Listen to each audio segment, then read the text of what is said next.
जय हिंद, नमस्कार फ्रेंड्स। ज्योति क्लासेस में आप सभी का एक बार फिर से स्वागत है। हेलो दोस्तों, कैसे हैं आप सभी? आई होप आप सभी बहुत ही अच्छे होंगे, स्वस्थ होंगे, स्टडी अपनी कंटिन्यू कर रहे होंगे। चलते हैं हमारी आज की इवनिंग की क्लास की तरफ। जैसा कि आप सभी जानते हैं, इस चैनल के माध्यम से हम कर रहे हैं हमारी होम साइंस की सीरीज, जिसमें हम कर रहे हैं क्लास 6 से 12 की बुक को कवर। और अभी तक फ्रेंड्स हमने हमारा क्लास 6 to 9 कंप्लीट कर लिया है। हम आ गए क्लास 10th में। आई होप आपने हमारी सारी प्रीवियस वीडियोज़ को देखा होगा। नहीं देखा है तो प्लीज़ प्ले लिस्ट में जाइए, वहाँ से हर एक क्लास को देख के अपने हर एक कॉन्सेप्ट को आप क्लियर कर सकते हैं, क्योंकि हमने हर एक टॉपिक को बहुत ही डिटेल में पढ़ा है। और इतने डिटेल में पढ़ने का फ्रेंड्स हमारा उद्देश्य यही है कि एक बार आप इस सीरीज़ को देखिए, समझिए, ताकि होम साइंस से रिलेटेड कोई भी डाउट आपके माइंड में ना रह जाए। चाहे आप किसी भी क्लास के लर्नर से किसी भी कॉम्पिटिटिव एग्जाम की तैयारी कर रहे हैं, वो एग्ज़ाम किसी भी स्टेट का हो, कहीं का भी हो, या फिर किसी भी फील्ड में होम साइंस से अपना करियर देख रहे हैं, सभी के लिए सीरीज़ काफ़ी हेल्पफुल होने वाली है। तो प्लीज़ चैनल पर नए आए हैं तो चैनल को लाइक, शेयर और सब्सक्राइब अवश्य किया करिए, जिससे मुझे भी थोड़ा सा मोटिवेशन मिलता है और मुझे भी सपोर्ट मिलता है कि चलिए आप सभी हमारे साथ जुड़े हुए हैं और आप सभी मन लगा के पढ़ रहे हैं। तो चलिए स्टार्ट करते हैं आज की क्लास। और आज की क्लास में हम क्या करने वाले हैं, हम करेंगे भोजन पकाने की विधियाँ।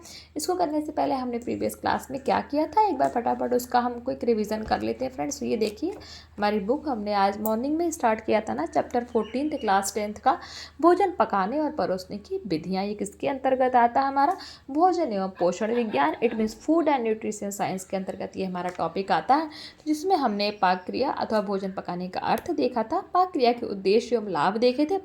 और इसके साथ ही साथ फ्रेंड्स हमने देखा था भोजन पकाते समय ध्यान रखने योग्य मुख्य बातें कौन कौन सी होती है, जिसमें स्वच्छ एवं कीटाणु रहित भोजन हमने देखा था, स्वादिष्ट एवं पोषक तत्वों से युक्त भोजन हमने देखा था। और उन्हीं से रिलेटेड हमने ये देखिए कुछ क्वेश्चंस आपको दिए थे प्रैक्टिस के लिए। आई होप आपने ये सारे ही क्वेश्चन किए होंगे और आपसे ये क्वेश्चन इजीली सॉल्व हुए होंगे। प्लीज़ कमेंट करके बताइए क्लास आपने देखी है तो क्या आपको क्लास समझ में आई? कोई डाउट है तो भी बताइए कि नहीं हमें क्लास समझ में नहीं आई, हमारे कॉन्सेप्ट क्लियर नहीं हुए। तो प्लीज़ बट राय तो दीजिए, कुछ तो बताया करिए ना, मुझे भी अच्छा लगता है आप लोगों से बात करते हैं, जैसे आप लोग अपना रिस्पॉन्स देते हैं, जो भी सही है गलत है, समझ में आता है कि नहीं आता, तो मुझे अच्छा लगता है कि चलिए ठीक है, आप कुछ तो अपना कमेंट कर रहे हैं, हमें बता रहे हैं, अपनी बात हमारे तक पहुंचा रहे हैं। तो प्लीज़ अपनी राय दीजिए, बताइए कि क्लास कैसी लगी। तो ये तो थी हमारी प्रीवियस क्लास। स्टार्ट करते हैं भोजन पकाने की विधियाँ, जो हमारी आज की क्लास होने वाली है। देखते हैं भोजन पकाने की कुछ विधियों का विवरण देख लीजिए। जल के द्वारा भोजन पकाना, जल के द्वारा भोजन किस प्रकार से पकाया जाता है। यह विधि भोज सामग्री पकाने की सर्वोत्तम विधि है, जो लगभग संपूर्ण देश में प्रचलित है। आप सभी जानते हैं ऐसा शायद ही कोई भोजन होता होगा जिसमें जल नहीं पड़ता, पानी की आवश्यकता नहीं होती। तो जल के द्वारा ही भोजन हम पकाते हैं। इसका कारण जल का सरलता से उपलब्ध हो जाना। जल द्वारा भोजन पकाने की विभिन्न विधियां हैं, जिनका विवरण निम्नलिखित है। उनमें से एक है उबाल कर भोजन पकाना। इस विधि से भोजन बनाना सुविधाजनक एवं सरल होता है। यह विधि प्राचीन काल से ही प्रचलन में है।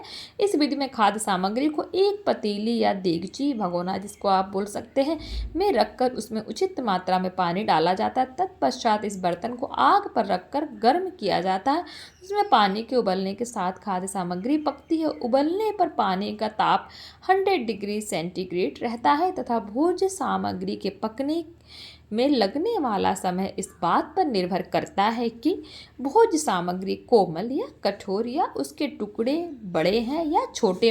इस विधि द्वारा प्रायः दालें, चावल, आलू, अरबी व अन्य प्रकार की सब्जियां पकाई जाती हैं। किस विधि द्वारा? उबाल कर भोजन पकाने में ये सारे ही जो है मटेरियल्स आते हैं, जो हमने देखा क्या, दाल, चावल, आलू, अरबी व अन्य प्रकार की सब्जियां। इन सभी को हम किसके द्वारा पकाते हैं? उबाल कर भोजन पकाने की विधि के अंतर्गत आते हैं।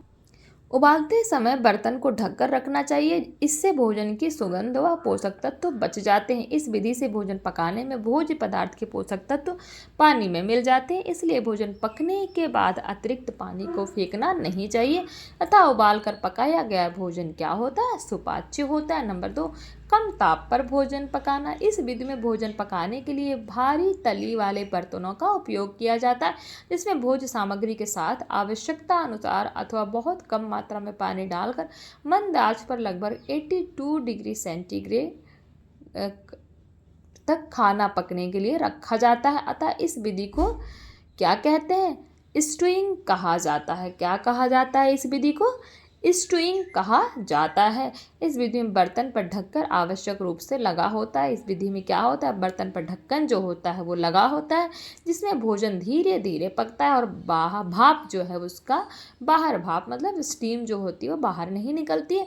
इस विधि से बना भोजन कोमल, स्वादिष्ट, सुगंधित और पोषक तत्वों से भरपूर होता है। इस विधि द्वारा मुख्यतः मांस, मछलियाँ, अंडे, सब्जियाँ व साबुत दालों को पकाया जाता है। किस विधि द्वारा? कम ताप पर भोजन पकाना, जिसको हम स्टूइंग भी कहते हैं। अब तीसरा देख लेते हैं, भाप द्वारा भोजन पकाना। भोजन पकाने की यह आधुनिक विधि है जिसमें भोजन के अधिकांश पौष्टिक तत्व सुरक्षित रहते हैं। अभी हम पानी द्वारा देख रहे थे ना, अब हम देख रहे हैं भाप द्वारा। तो वाष्प भाप द्वारा भोजन निम्नलिखित विधियों से पकाया जाता है। नंबर 1, पहली विधि में प्रेशर कुकर का प्रयोग किया जाता है। यह भगोनी के आकार का होता है, जिसमें थोड़े से पानी के साथ भोज्य पदार्थ डालकर वायु अवरोधक ढक्कन लगा दिया जाता है। इसे अंगीठी अथवा गैस बर्नर पर रखने से पानी गर्म होकर भाप में परिवर्तित हो जाता है। भाप के दबाव व ताप के द्वारा अपेक्षाकृत कम समय में भोजन पक जाता है। विभिन्न प्रकार की दालें, सब्जियां, मांस आदि पकाने के लिए यह सर्वोत्तम विधि है। नंबर 2, दूसरी विधि में पानी को एक बर्तन में डालकर ऊपर छन्नी या मलमल का कपड़ा बांधकर उस पर खाद्य सामग्री को पकने के लिए रखा जाता है। पानी को उबालने से वाष्प द्वारा भोजन पकता है। इसे वाष्प द्वारा भोजन पकाने की प्रत्यक्ष विधि भी कहा जाता है। अब देखते हैं जो दूसरी विधि, वायु द्वारा भोजन पकाना। खाद्य सामग्री को पकाने की यह काफ़ी प्रचलित विधि है। इसके अंतर्गत भोज्य सामग्री को पकाने के लिए गर्म वायु का प्रयोग किया जाता है। इस विधि में भूनना, सेकना तथा भट्टी या तंदूर में पकाना आदि शामिल है। इसका विवरण देख लेते हैं। नंबर 1 है भूनना। इस विधि में खाद्य सामग्री को राख अथवा बालू के माध्यम से पकाया जाता है। सर्वप्रथम एक बर्तन में बालू अथवा राख को रखकर गर्म किया जाता है। उसके बाद भुने जाने वाले पदार्थ को उसमें रखकर पकाया जाता है, जिसे समुचित ताप पाकर भोज्य सामग्री पकती है। सामान्यतः इसमें आलू, मक्का, बाजरा, चने, शकरकंद आदि को भुना जाता है। भूनकर पकाई गई खाद्य सामग्री स्वादिष्ट होती है। साथ ही तेल अथवा घी के प्रयोग न होने से यह सुपाच्य भी होती है। मांस तथा मछली को धीमी आंच पर पकाना चाहिए, जिससे वह जले नहीं। नंबर 2 है सेकना। सामान्यतः भूनना और सेकना समान अर्थों में प्रयोग किए जाते हैं, यानी कि इनको हम एक ही मानते हैं, लेकिन वास्तविकता में ये दो भिन्न विधियां हैं।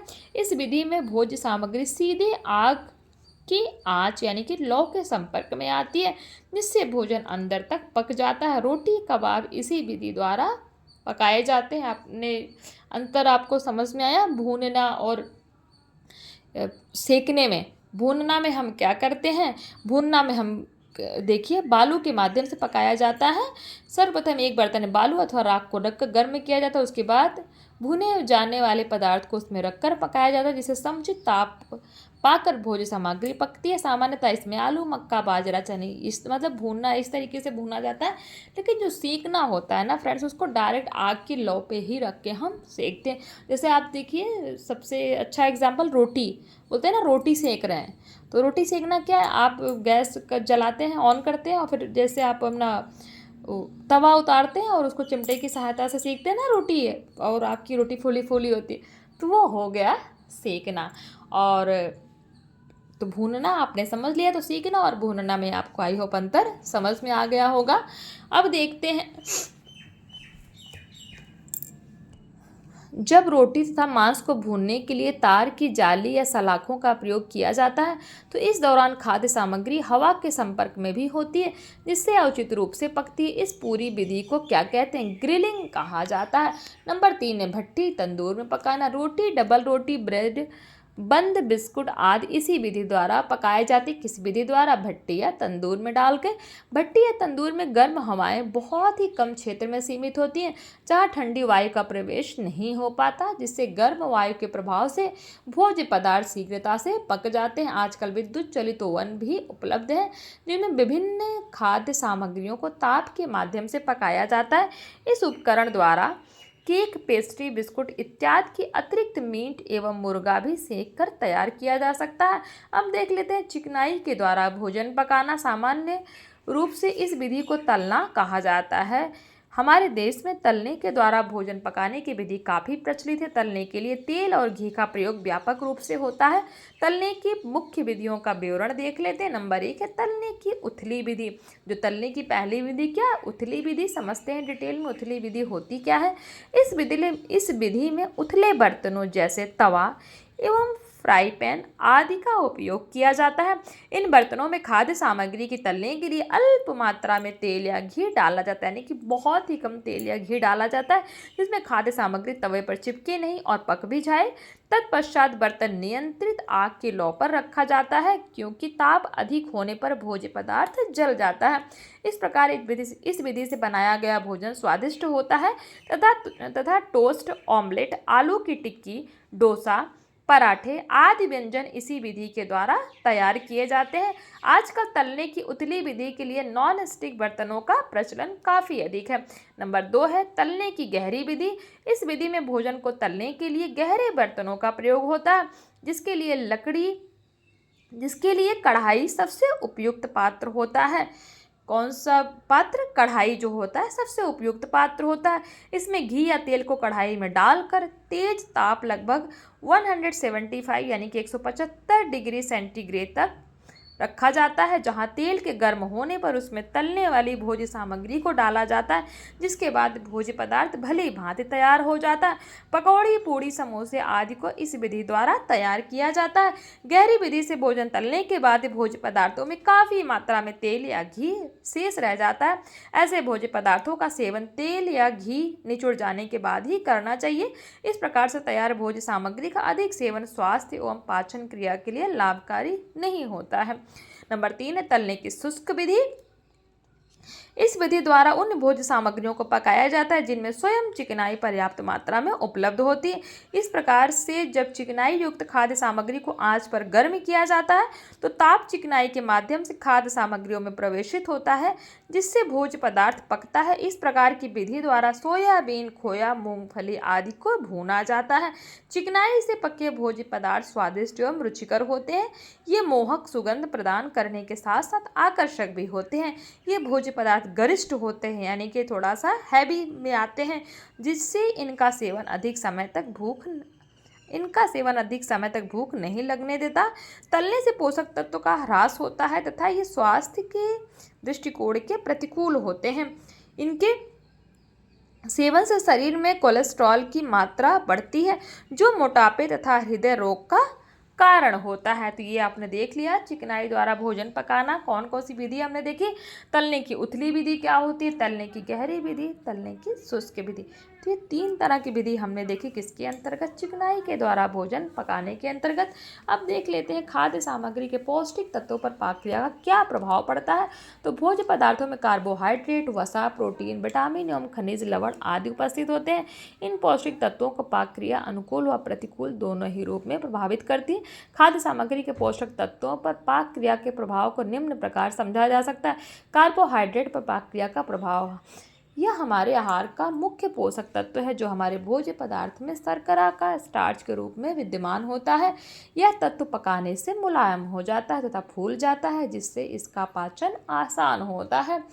स्टार्च को पानी में अधिक ताप पर उबालने के दौरान उसमें ठंडा पानी मिलाने से सेल्यूलोज फट जाता है और स्टार्च के कण अलग अलग होकर लई का रूप ले लेते हैं। जब स्टार्च को जल के बिना पकाया जाता है तो उसका रंग हल्का बादामी हो जाता है और अधिक ताप के प्रभाव से काला हो जाता है। ताप के प्रभाव से स्टार्च डेक्स्ट्रीन में बदलता है। ध्यान दीजिएगा, इम्पॉर्टेंट है पॉइंट है। ताप के प्रभाव से जो स्टार्च होता है वो किस में बदल जाता है? तो डेक्स्ट्रीन में बदलता है, जिससे यह और अधिक सुपाच्य हो जाता है। इसी प्रकार से जब शर्करा को पानी के साथ गर्म करके पकाया जाता है तो वह शरबत के रूप में परिवर्तित हो जाता है। लेकिन जब बिना पानी के इसको गर्म किया जाता है तो इसका रंग बदलकर भूरा हो जाता है। अतः यह कहा जा सकता है कि कार्बोहाइड्रेट पर पाक क्रिया का अनुकूल प्रभाव पड़ता है। तो ये हमने देख लिया कार्बोहाइड्रेट पर पाक क्रिया का क्या प्रभाव पड़ता है। अब देखते हैं प्रोटीन पर पाक क्रिया का, यानी कि जिसमें भी प्रोटीन होता है, जो भी प्रोटीन युक्त हमारा खाद्य पदार्थ होता है उसको अगर हम पका देते हैं तो पाक क्रिया का उस पर क्या प्रभाव पड़ता है। तो खाद्य सामग्री में उपलब्ध प्रोटीन पर भोजन पकाने का प्रत्यक्ष प्रभाव होता है, लेकिन प्रोटीन के स्रोत के अनुसार उसके प्रभाव भी अलग अलग होते हैं। जैसे वनस्पति जगह से प्राप्त प्रोटीन पर पाक क्रिया का सकारात्मक प्रभाव पड़ता है, जिससे प्रोटीन ताप के प्रभाव से सुपाच्य हो जाता है। इसके विपरीत प्राणियों से प्राप्त खाद्य पदार्थ को पकने के लिए अधिक ताप की आवश्यकता होती है, जिससे अधिक ताप के प्रभाव में प्रोटीन कठोर हो जाता है, जिससे उसका पाचन भी कठिन होता है। प्रोटीन युक्त खाद्य सामग्री को जल के माध्यम से पकाने पर इसमें उपस्थित प्रोटीन का कुछ भाग नष्ट हो जाता है। जो हमारा प्रोटीन होता है उसका पाक क्रिया पर क्या प्रभाव पड़ता है हमने देख लिया। अब वसा पर पाक क्रिया का क्या प्रभाव पड़ता है। यह मानवीय आहार के प्रमुख पोषक तत्वों में से एक है। क्या वसा हमने पढ़ा था ना। सामान्यतः पाक क्रिया का कोई प्रतिकूल प्रभाव वसा पर नहीं पड़ता है, लेकिन पके भोजन को बार बार गर्म करने से वसा एक अन्य यौगिक का निर्माण करती है जो एक्रोलीन कहलाता है। क्या कहलाता है। एक्रोलीन कहलाता है। इसकी एक विशेष तीखी गंध होती है। यह खाने के लिए उचित नहीं होती है। वह इसका स्वास्थ्य पर भी प्रतिकूल प्रभाव पड़ता है, क्योंकि बार बार ताप के प्रभाव से वसा ग्लिसरॉल स्निग्ध अथवा चिकनाई में बदल जाती है, जो पाचन क्रिया पर प्रतिकूल प्रभाव डालती है। तो आपसे क्वेश्चन पूछ लिया गया कि बार बार खाद्य पदार्थ को गर्म करने पर वसा किसका रूप ले लेती, तो आप कह सकते हैं ग्लिसरॉल स्निग्ध अथवा चिकनाई में जो है वसा बदल जाती है, अर्थात परिवर्तित हो जाती है, जो पाचन क्रिया पर प्रतिकूल प्रभाव डालती है, यानी कि अच्छा इफेक्ट नहीं डालती। विटामिनों पर क्या प्रभाव पड़ता है पाक क्रिया का, तो देख लेते हैं। विटामिन आहार के महत्वपूर्ण पोषक तत्व हैं, जिनको सुरक्षात्मक तत्व भी कहा जाता है। भिन्न भिन्न विटामिनों पर पाक क्रिया का प्रभाव अलग अलग होता है। विटामिन ए जल में घुलनशील नहीं होता, इसलिए जल में विटामिन ए से प्रयुक्त भोज्य पदार्थ को पकाने से कोई प्रतिकूल प्रभाव नहीं पड़ता। आपको पता होना चाहिए जो हमारा विटामिन ए है जल में घुलनशील नहीं होता है। और आप कमेंट करके बताइए विटामिन ए पाया किस में जाता है। हमने पढ़ा था किस में विटामिन पाए जाते हैं और कौन से विटामिन किन किन खाद्य पदार्थों में पाए जाते हैं, ये भी हमने पढ़ा था। तो ये कोई एक ऐसा पदार्थ बताइए इसमें विटामिन ए पाया जाता है। इसके विपरीत वसा में विटामिन ए से परिपूर्ण भोज्य पदार्थ को पकाने से विटामिन ए नष्ट हो जाता है, क्योंकि यह वसा में घुलनशील होता है। हरी पीली सब्जियां विटामिन ए का अच्छा स्रोत हैं। तो एक यहाँ पे दे रखा, बट और भी बहुत सारे हमने खाद्य पदार्थ ऐसे पढ़े थे जिसमें विटामिन ए पाया जाता है। तो ये आपको ध्यान देना होगा। ध्यान दीजिएगा क्या कि जो होता है क्या विटामिन ए जल में घुलनशील नहीं होता, इसलिए जल में विटामिन ए से प्रयुक्त भोज्य पदार्थ को पकाने पर कोई प्रभाव नहीं पड़ता। बट इसके विपरीत वसा में विटामिन ए से परिपूर्ण भोज्य पदार्थों का पकाने से क्या होता है, विटामिन ए नष्ट हो जाता है, क्योंकि यह वसा में घुलनशील होता है। ध्यान दीजिएगा विटामिन ए जल में घुलनशील नहीं होता, इसलिए इसको पकाने से कोई उसका इफेक्ट नहीं पड़ता। बट वसा में जो है विटामिन ए क्या होता है, घुलनशील होता है, तो इसको पकाने से इस पे इसका प्रतिकूल प्रभाव पड़ता है। आई होप आपको पता चल गया होगा। विटामिन बी के बारे में देख लेते हैं। तो जल में घुलनशील होता है क्या, विटामिन बी। विटामिन बी के स्रोत वाले भोज्य पदार्थ को अधिक धोने और उबालने से बचना चाहिए। दूध में इस विटामिन का अभाव पाया जाता है। किस विटामिन का, विटामिन बी का। अधिक ताप के कारण विटामिन सी नष्ट हो जाता है, इसलिए सी से परिपूर्ण फल एवं सब्जियों को कम ताप पर पकाकर खाया जाना चाहिए। वहीं दूसरी ओर अधिक ताप पर विटामिन डी पर कोई प्रतिकूल प्रभाव नहीं पड़ता। खनिज लवणों पर पाक क्रिया का प्रभाव देख लेते हैं। सामान्यतः खनिज लवणों की भोज्य पदार्थ में उपलब्धता आवश्यक होती है। ये भी रक्षात्मक तत्व होते हैं जिन पर पाक क्रिया का प्रतिकूल प्रभाव होता है। अधिकांश खनिज लवण जल में घुलनशील होते हैं, जिनकी अत्यधिक धोने की क्रिया के कारण ह्रास होने की संभावना बनी रहती है। इस प्रकार जब पानी के द्वारा खनिज लवणों से युक्त खाद्य पदार्थों को पकाया जाता है तो खनिज लवण घुलकर पानी में ही मिल जाते हैं। भोजन पकाने के बाद पानी के फेंके जाने के कारण खनिज लवण की क्षति होती है, इसलिए हमेशा सब्जियों को धोकर ही काटना चाहिए और विभिन्न सब्जियों आदि के पकाने में प्रयोग किए गए जल को नहीं फेंकना चाहिए, बल्कि उसका उपयोग अन्य भोज्य पदार्थों के बनाने की क्रिया में करना चाहिए। तो ये तो हमने देख लिया क्या कि खाद्य सामग्री के पौष्टिक तत्वों पर पाक क्रिया का क्या प्रभाव पड़ता है। आई होप ये सारे ही पॉइंट्स आपको अच्छे समझ में आए होंगे। अब इन्हीं से रिलेटेड कुछ क्वेश्चन देख लीजिए। क्वेश्चन 1 कहता है उबाल कर पकाया गया भोजन कैसा होता है, आप बता सकते हैं, अभी हमने पढ़ा।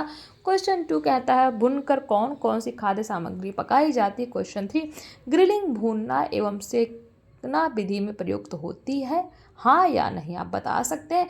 क्वेश्चन 4 है, अधिक ताप पर उबालने पर स्टार्च पर क्या प्रभाव पड़ता है। हमने देखा था ना स्टार्च किस रूप में बदल जाता है, कमेंट करके बताइए, अभी जस्ट हमने पढ़ा था। क्वेश्चन 5 के अकॉर्डिंग विटामिन बी वाले भोज्य पदार्थों को अधिक धोना व उबालना क्यों नहीं चाहिए, यानी कि क्यों जो विटामिन बी वाले भोज्य पदार्थ हैं उनको अधिक धोना एवं उबालना नहीं चाहिए। आई होप आपने इस क्वेश्चंस के जो भी हैं इनके स्क्रीनशॉट ले लिए होंगे हमेशा की तरह, और आप इनको सॉल्व करेंगे और ये क्वेश्चन आपसे इजीली सॉल्व भी हो जाएंगे।